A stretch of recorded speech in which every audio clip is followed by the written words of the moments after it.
Ramdam ang amihan hanggang Visayas habang patuloy na magpapaulan ang shear line sa ilang parte ng ating bansa. Ayon sa daily temperature monitoring ng Pag-asa, kaninang umaga naitala naman ang 13.5 degrees Celsius sa La Trinidad sa Benguet.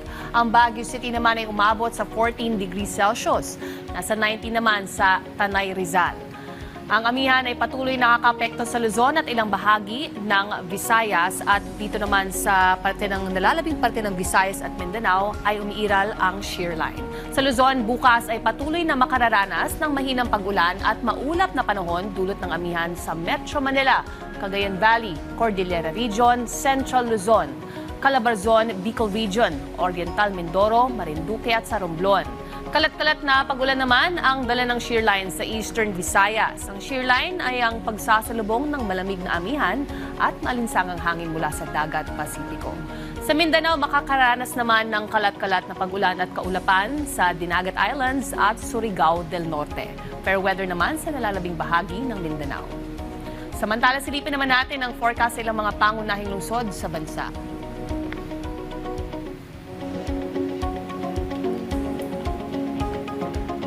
Keep safe at stay dry. Laging tandaan may tamang oras para sa bawat Pilipino. Panapanon lang yan.